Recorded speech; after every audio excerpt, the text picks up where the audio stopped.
cette première partie, je vais pas vous casser la tête avec l'explication du projet, ce que je vais faire, patata patata, une vidéo de 50 minutes juste d'explication. Je sais que de 1, bah vous en avez rien à foutre. De 2, bah moi aussi j'en ai rien à foutre parce que je sais ce que je vais faire. Et de 3, bah comme vous le savez, j'ai une sorte de pédagogie de YouTube, c'est-à-dire me casser le moins la tête possible à vous expliquer les choses et il faut que ça vienne d'un coup. Vous avez compris en fait concrètement, j'ai acheté un putain de CLS63, bah il y a une raison. Et aujourd'hui les gars, je vous présente la fabrication d'une E60 AMG. Alors derrière ton petit écran, t'es sûrement en train de te dire c'est quoi ce connard qui raconte blablabla. Pourquoi le mot E60 AMG? Parce qu'il faut savoir que c'est la voiture de mes rêves. On s'en bat les couilles, on s'en bat les couilles, on s'en bat les couilles. C'est-à-dire bah littéralement je me lève Mercedes. La raison de mon travail que je fais aujourd'hui c'est Mercedes. Je dors Mercedes et je pense à Mercedes. Donc vous avez compris que l'idéologie que j'ai, bah, j'en ai rien à foutre d'investir dans un appartement ou dans un immeuble. Mon principe c'est de kiffer jusqu'à l'âge de mes 25 ans et après on verra, vous voyez. Pourquoi E60 AMG? Parce que tout simplement je trouvais que en termes de prix, les E500 bah, elles sont encore assez accessibles. Vous voyez, c'est plutôt des voitures autour des 60 jusqu'à 100 000 euros. On va dire c'est une voiture. Ah, un petit collectionneur ou quelqu'un qui a vraiment envie, il peut se les acheter. Alors qu'une E60 AMG, ouais, là on monte à des prix assez exorbitants pour ce que c'est. Sachant que je préfère vous prévenir, aujourd'hui acheter une E60 AMG, ça ne sert à rien, c'est nul, ça pue sa mère. C'est pas puissant pour l'époque, enfin pour l'époque c'était incroyable, hein, ça restait, bref, un véhicule d'exception quoi. Mais aujourd'hui, à 380 batata, c'est pas terrible.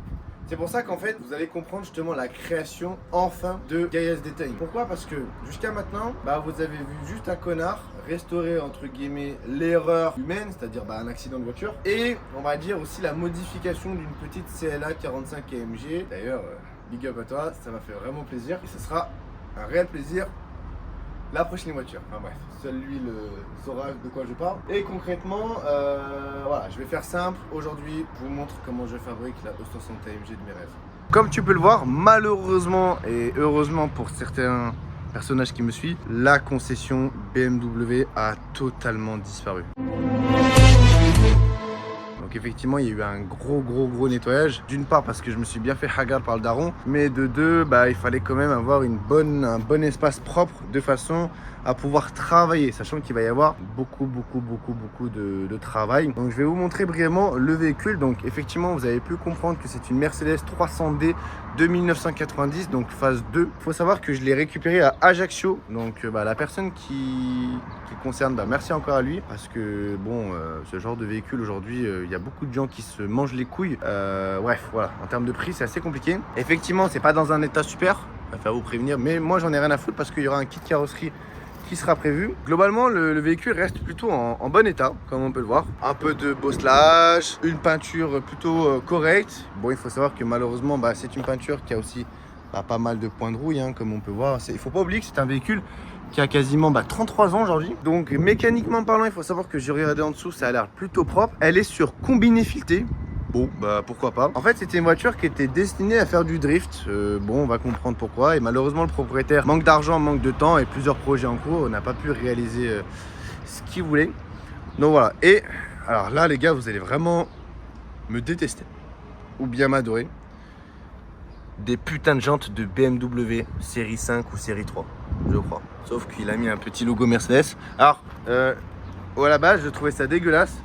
Et plus je la vois, plus j'aime bien.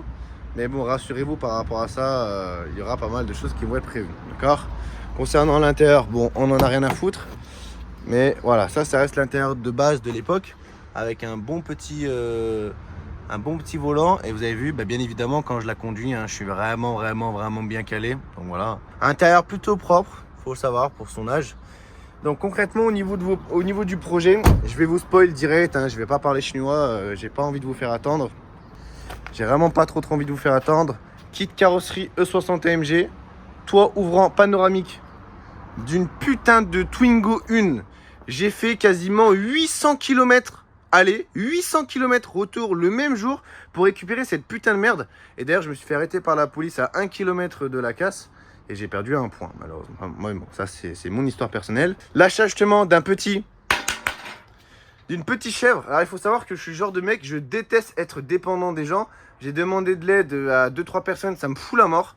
Donc voilà, maintenant c'est bon, dès que j'ai un problème, je l'achète et comme ça au moins ça pourra me servir pour d'autres projets parce qu'il faut savoir que par rapport à tout ça, il y a encore de l'avance. Dites-vous juste une chose, c'est que ça, c'est 6 mois de préparation financière et d'organisation. Et actuellement, à l'heure où je tourne cette vidéo, il y a encore d'autres préparatifs pour d'autres choses, d'accord? Donc, bien évidemment, vous n'avez pas oublié ce jeune CLS63. Pardon, je bégaye parce que j'ai passé une longue journée. Et effectivement, je vais pas vous mentir. Bref, vous avez compris que je suis déjà en train de préparer le fait de sortir ce fucking bloc moteur. Donc voilà, j'ai acheté des crochets. Bon, rassurez-vous, c'est pas celle-là que je vais utiliser parce qu'elles sont un peu trop petites à mon goût. Concrètement, première vidéo, qu'est-ce qu'on va faire les gars? Eh ben, on va préparer le terrain, d'accord? Comme toute chose, il faut savoir que j'ai pas fait de plan, j'ai pas fait de rien, j'ai rien préparé, d'accord? Par rapport à ça, la seule chose que je sais, c'est que cette merde-là, elle va rentrer dans cette merde-là, quoi qu'il arrive, d'accord? Donc, regardez, oh, la trappe.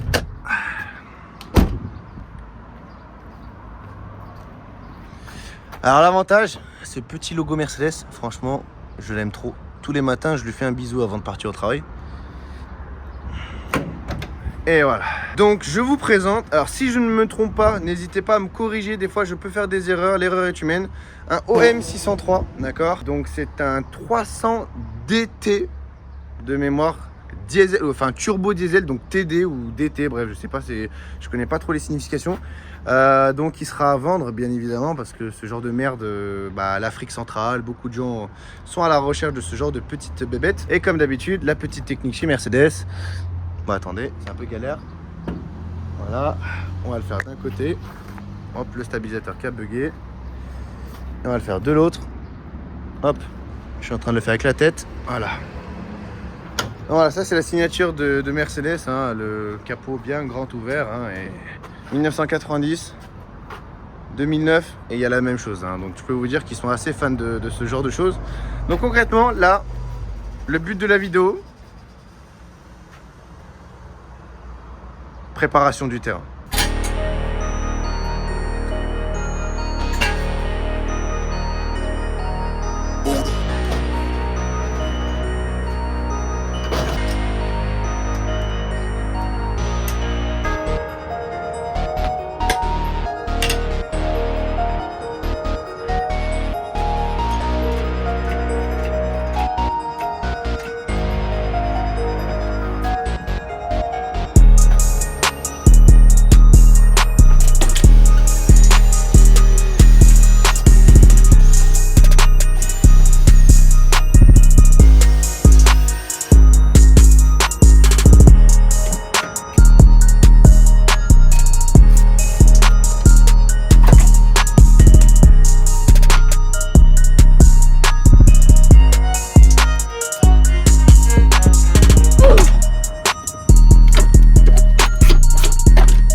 Alors je sais pas si vous voyez les gars la place que je viens de gagner ici. Donc ça c'est une très bonne chose. Malheureusement cette place là ne pourra pas être gagnée parce que je crois que ça c'est le bloc ABS ou le bloc de frein. Donc je vais retirer ce cordon là d'alimentation en eau et j'ai pété ça. Donc bon, on fait chier quoi, tant pis. Et ensuite ce qu'on va faire c'est qu'on va retirer le radiateur et quand on aura retiré le radiateur on s'occupera de la partie châssis hein. Ça, malheureusement, ça risque d'être de la grosse modification. Ouais, putain. Petit update. Là, maintenant, on peut voir qu'on a quand même pas mal de place, hein, comme je vous l'ai expliqué tout à l'heure. Ensuite, hors caméra, je me suis amusé à démonter justement le radiateur justement de climatisation et le radiateur de clim. Je vais pas te mentir, vu la gueule du radiateur, pas trop confiance. À voir si je vais pas en trouver un neuf. Mais le problème, c'est qu'effectivement, il faudra essayer d'en trouver un de façon à pouvoir l'adapter ici, d'accord. Ensuite, je suis en train de regarder un peu des trucs, mais avec vous, donc là on a un peu de place. Donc ça, je crois que c'est un visco coupleur, si je dis pas de bêtises. D'accord. Donc là, pour l'instant, on est bon. Alors le problème que je vais avoir là à l'avenir pour pouvoir sortir le moteur de là, c'est justement tout simplement de retirer ce qu'on appelle l'arbre de transmission. Sauf que si vous avez bien vu la vidéo, j'ai un putain de problème sur cette voiture, c'est que le frein à main il marche pas. Donc je vais être content. Donc il va falloir que je trouve une patouille en fait pour pouvoir justement virer cette merde de là quoi. Donc là ce que je vais faire pour commencer, je vais m'occuper du sélecteur de vitesse. D'accord. Ensuite je vais m'amuser à supprimer tout ce qui est raccordement, hein, du RIT, direction assistée, tout le tralala quoi, de façon à pouvoir justement extraire ce petit OM 603. Donc l'échappement aussi. Donc pour commencer il y aura l'échappement, d'accord. Une fois que j'aurai fini l'échappement, il y aura justement les raccords d'essence à retirer. Une fois que j'ai retiré les raccords d'essence, tout le système de liquide de refroidissement, d'accord. Une fois que j'ai retiré tout ça, il va y avoir tout le système hydraulique. Que je crois qu'il y a un système hydraulique ici, je dis pas de bêtises là-bas. Et puis après, ce putain de moteur, on va pouvoir le sortir, désaccoupler justement l'arbre de transmission, l'arbre de transmission de la boîte de vitesse au différentiel. Et après, comme ça, on sera bon. Une fois que tout ça aura été réalisé et que j'aurai sorti justement ce putain de moteur, et à ce moment-là, je vais pouvoir redéplacer le véhicule de façon à supprimer les ailes. D'accord. Comme vous avez pu voir, ça tient un peu vite fait comme ça. Une fois que tout ça sera bon, on va littéralement tout dévierger en fait. Hein, tout ce qui est inutile va virer. De la gueule des faisceaux électriques, malheureusement, ça va être un putain de travail. Tout le faisceau électrique sera offert. Donc ça, c'est quand même problématique. Et puis voilà. Donc là, on en est là. Donc là, ce que je vais faire, c'est que je vais m'occuper de l'échappement. Et une fois que l'échappement sera fait, on va faire toutes les durites et puis on va préparer le terrain. Hein.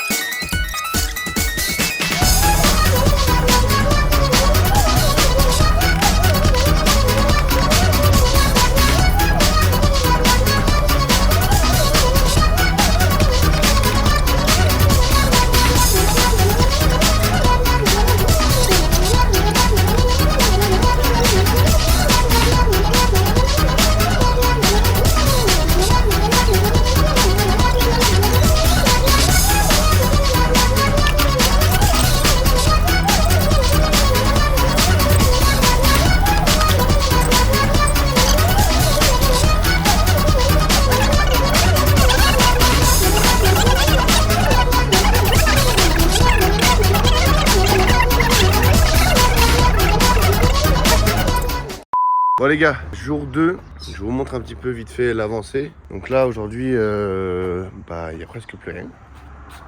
On va retirer aujourd'hui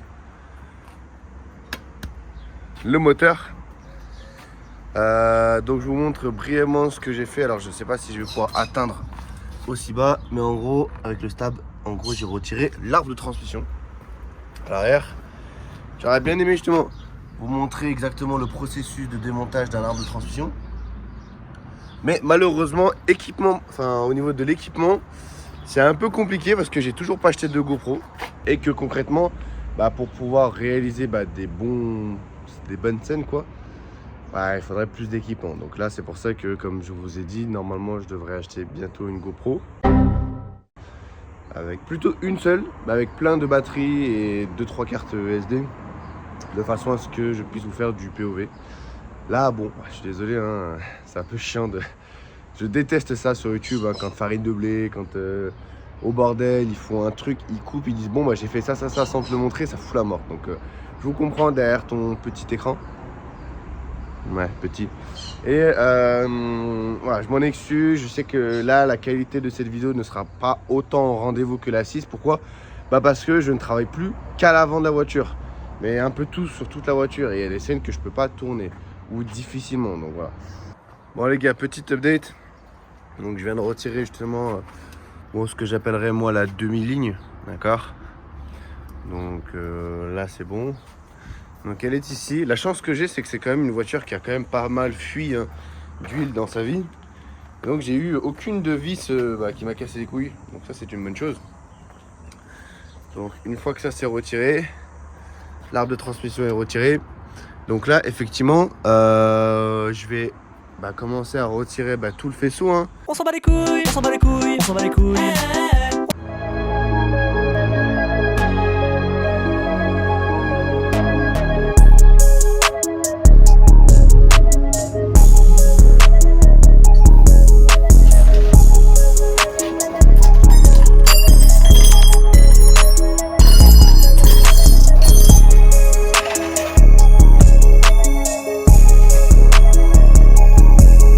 Alors là les gars, c'est bon, c'est presque la fin. Là, je viens de retirer justement le support de boîte. Donc officiellement la boîte elle tient par cette merde là, Action achetée à 5 € je pense. Donc là ce que je vais faire, tout simplement, je vais vous montrer le desserrage de la vis. Alors je suis désolé les gars, je vous filme de moins en moins parce que vu qu'il fait chaud, très très chaud aujourd'hui, le téléphone il est en surchauffe. Donc je suis content. Donc je vais vous filmer de très loin, c'est normal. Au moins comme ça vous avez vraiment un aperçu de toute la merde que je subis. Donc ouais, effectivement les gars, c'est pas une vidéo forcément aussi intéressante que les précédentes, avec bien détaillé de ce que je vais faire. Parce que malheureusement mon équipement ne me le permet pas. Mais j'essaie de vous montrer au maximum l'avancement petit à petit.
Bon, comme tu peux voir, voici le petit moteur, assez balèze.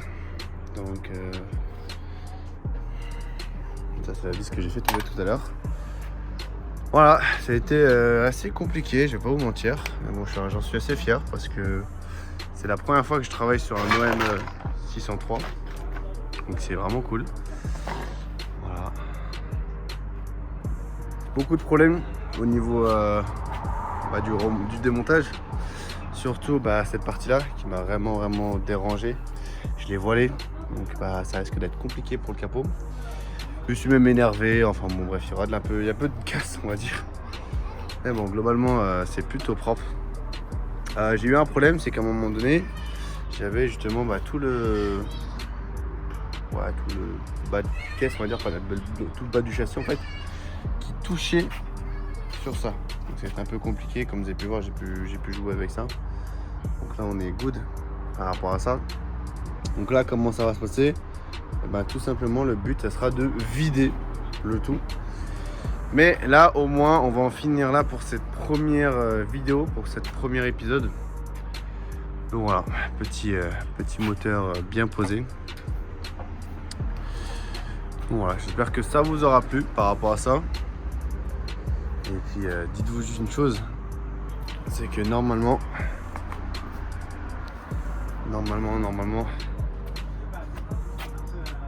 ça doit aller là. Incroyable. Alors les gars, c'est bien beau de démonter un moteur, d'acheter une Céleste 63 et de s'inventer mécano du bled alors que je suis pas mécano. Je le fous ce putain de moteur.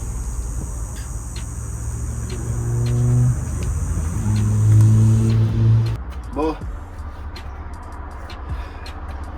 les images parlent d'elles-mêmes. Le moteur il est sorti. Bon, je suis fier d'un côté parce que j'ai réussi à sortir le moteur, donc il n'y a pas de souci. Mais pour moi, j'ai quand même fait 2-3 petites erreurs, d'accord.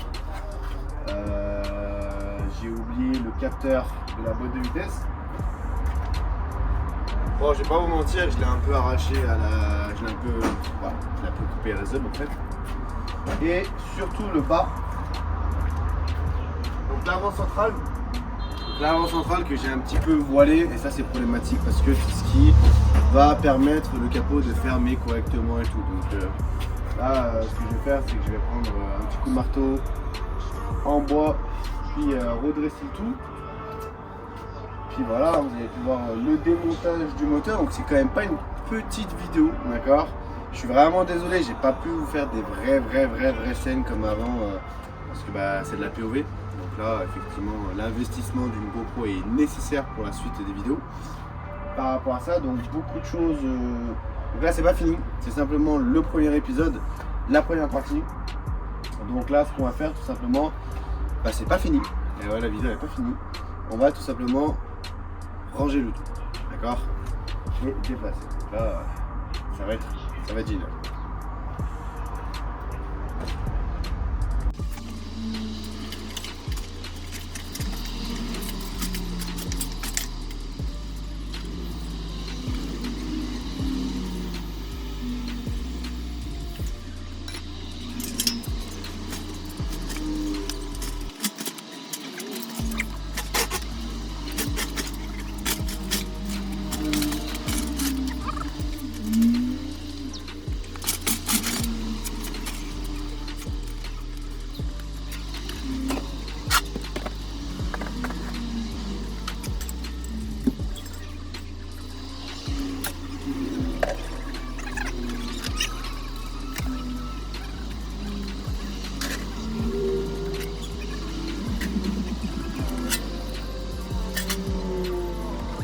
Bon les gars, petite update.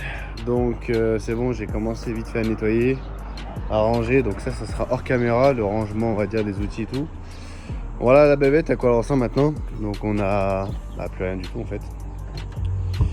Donc le plus gros problème que j'ai eu malheureusement c'est cette traverse. Donc, comme on peut voir que j'ai malheureusement abîmé, d'accord. Donc ça sera un travail supplémentaire.